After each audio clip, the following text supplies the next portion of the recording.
کہ اللہ رب العالمین فرماتے ہیں وَلَسَوْفَ يُعْطِيكَ رَبُّكَ فَتَرْضَىٰ، اے حبیب ہم آپ کو اتنا نوازیں گے، اتنا نوازیں گے۔ جو علماء موجود ہیں وہ ایک نکتہ سمجھیں گے۔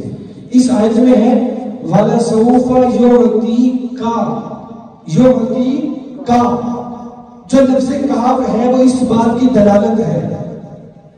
آپ کو یہ نہ کہتے کہ حضور کو دنیا میں نواز دیا بس بات ختم۔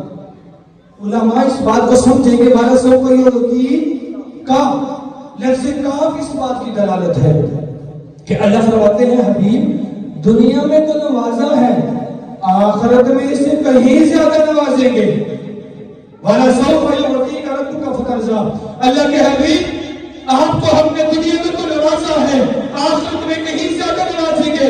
اللہ یہ تو نے زمینی کمالات تو بتا دیے نا، زمینی کمالات کے علاوہ کیا کچھ اور بھی دیا ہے؟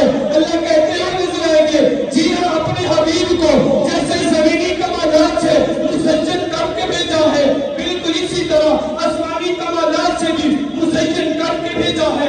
اللہ ذرا بتائیے تو صحیح، اللہ بتاتے ہو نظر آئیں گے میرے حبیب کا زمین پہ بیٹھ کے انگلی کے اشارے سے چاند کے جو ٹکڑے کر دینا میرے حبیب کا آسمانی کمال ہے۔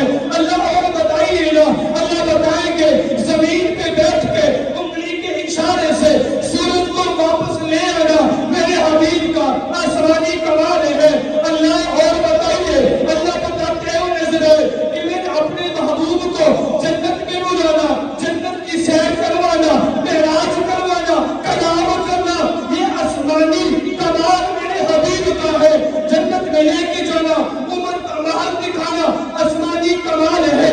جنت میں جا کے بلال کے قدموں کی آہٹ کو محسوس کرنا یہ اللہ کے حبیب کا آسمانی کمال ہے۔ اللہ کے حبیب کا آسمانوں کی بلندیاں پہ جا کے جملہ انبیاء سے ملنا آپ کا آسمانی کمال ہے۔